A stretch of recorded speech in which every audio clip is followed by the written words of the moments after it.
Olá, amigos e amigas. Que Deus possa nos abençoar a nossa jornada, a nossa vida como um todo e possa nos proporcionar boas oportunidades de estarmos cada vez mais melhorando espiritualmente. Nós vamos falar hoje do Evangelho segundo o Espiritismo, no seu capítulo 17, Sede perfeitos como perfeito é o vosso Pai Celestial. Fechando o capítulo, o item 11, cuidar do corpo e do espírito. É uma mensagem de Jorge, espírito protetor. E nesse capítulo, nesse item, ele fala cuidar do corpo e do espírito. Ele faz uma dissertação muito interessante, que tem dois tipos de correntes que agem de modo particular. O tipo dos ascetas, ou seja, aquelas pessoas que levam uma vida totalmente espiritual, sem se preocupar com o corpo, já que acham que o corpo deve ser castigado ou não deve ser muito levado em conta, porque ele seria a perdição do espírito, a perdição da alma, né? E precisa ser castigado, já que o corpo lhes impõe necessidades que a alma não precisa, e que por isso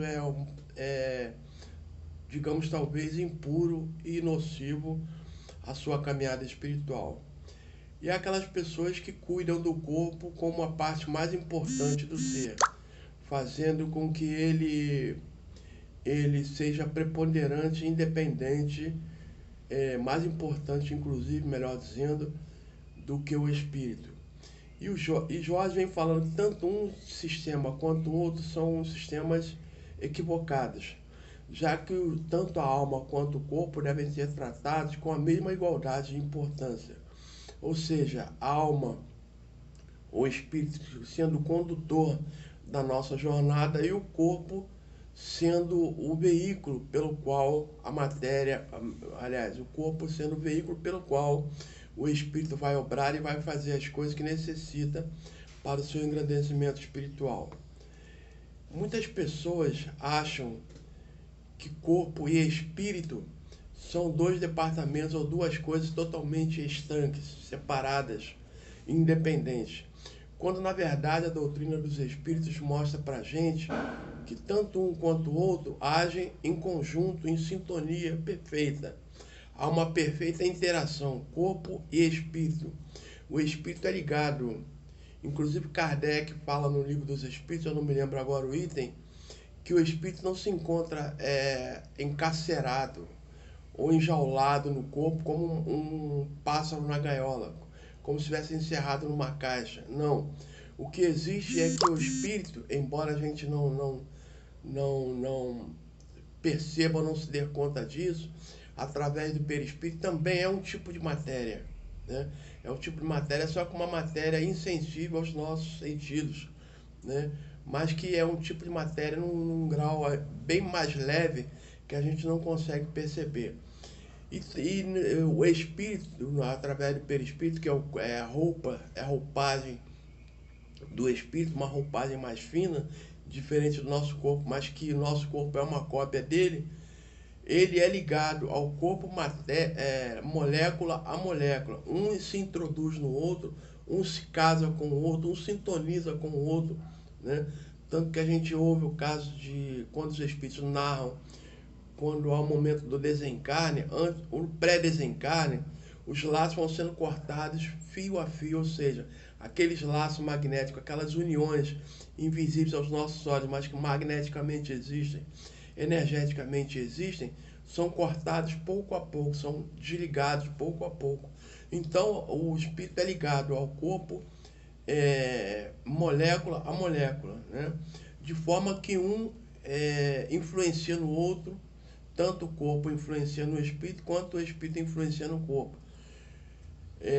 Indistintamente. Tanto que a gente às vezes tem dificuldade de identificar o que é uma doença física e uma doença espiritual. Quando nós tropeçamos, né, damos uma topada e graças a Deus não xingamos mais aquele palavrão que um dia falamos, né? É verdade ou não é? Então, cada um de nós abandonou as palavras de baixo calão, né? A gente, quando tropeça, fala assim: Graças a Deus tropecei e não aconteceu coisa pior, não é assim que a gente fala? Pois é, deveria ser, né? É apenas uma brincadeirinha. Mas quando a gente dá uma topada, alguma coisa, a gente sente uma agressão ao nosso corpo, né? Podemos machucar o pé, ou torcer o pé, ou mesmo machucar o dedão do pé, né? Mas o espírito também sente isso, tanto que a gente se manifesta com um grito ou com um lamento por tal ter acontecido a nós. O que é isso? É uma agressão ao corpo que chega ao espírito através, manifestando a sua dor. Mas quando nós temos uma doença espiritual, que pode ser talvez uma influência espiritual, né? A companhia de um amigo que não nos quer muito bem, que não nos entende, né? Isso é uma doença espiritual que, conforme não sendo tratada, pode se manifestar também no corpo, né? A pessoa fica amuada, a pessoa começa a ter problemas mentais, ou começa a ter problemas de não gostar mais da vida, que então existem doenças nos dois sentidos. Muitas das vezes a gente já ouviu falar né, doenças psicossomáticas, né? Aquelas doenças que se manifestam na alma e que atingem o nosso corpo. São essas doenças que a gente acabou de falar agora, né? E tem as doenças puramente físicas, gripe, resfriado e outras doenças que atingem o corpo, mas também podem atingir o espírito. Muitos de nós devem ter ouvido falar em alguma vez que a pessoa começou a sentir uma dor, né? E começou a investigar alguma manifestação orgânica desfavorável, uma doença, uma patologia, que ela desconhecia a causa e foi buscar um médico. E o médico fez uma série de exames e descobriu que ela não tem nada organicamente, fisiologicamente, nada tem. Não há motivos para aquela doença se manifestar daquela forma. Então ela vai, através de um tratamento espiritual, ou numa igreja, num templo, seja lá o que for, quando ela começa a cuidar um pouco mais da parte espiritual, essa doença começa a cessar. O que é isso? Era uma doença espiritual que começou a se manifestar e causar problemas orgânicos. Isso para nós termos a certeza, identificarmos a necessidade de cuidarmos tanto do corpo quanto do espírito. O corpo, na verdade, não é o responsável pelos desatinos do espírito. Muitas pessoas falam assim, a carne é fraca, né? Como se o corpo nos desse, nos fosse um peso que nos fizesse pecar ou cometer algum deslize.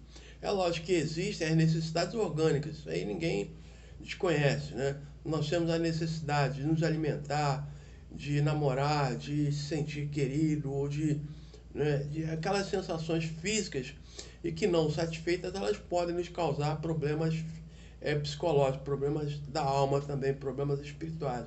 Mas a maioria dos problemas são problemas espirituais, inclusive problemas espirituais que trazem marcas no nosso corpo.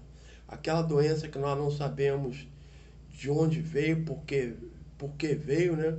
Muitas pessoas têm doenças originárias do fumo sem nunca terem fumado nessa vida. Muitas pessoas têm problemas de sufocação, problemas respiratórios, que nunca tiveram nenhum trauma nessa vida, mas são marcas do passado que hoje influenciam.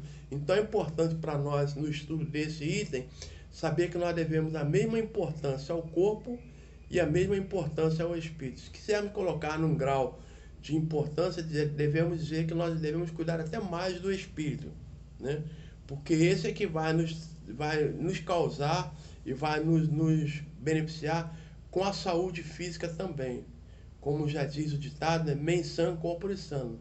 Ou seja, quanto mais saudável formos espiritualmente, essa saúde também se manifestará no corpo físico. Então é importante que a gente cuide do corpo e do espírito, sabendo que a nossa vida verdadeira é a vida espiritual, que o corpo é um veículo pelo qual nós manifestamos, pelo qual nós devemos cuidar, zelar, para que ele possa nos fornecer o maior tempo possível nessa encarnação para nós cumprirmos as nossas obrigações espirituais. Não maltratarmos o corpo a ponto de chegarmos ao plano espiritual como suicidas indiretos. Ou seja, aquele que não cuidou bem do seu instrumento de trabalho, que é o corpo, e por isso retornou mais cedo ao plano espiritual. Então devemos cuidar sempre bem do corpo e do espírito, sabendo que o espírito é a nossa parte principal. Nós não somos um espírito que tem um corpo que tem um espírito, pelo contrário, nós somos um espírito que agora temos um corpo. Daqui a pouco deixaremos de ter esse para mais tarde adquirir um outro numa nova oportunidade. Muita paz a todos, muito obrigado.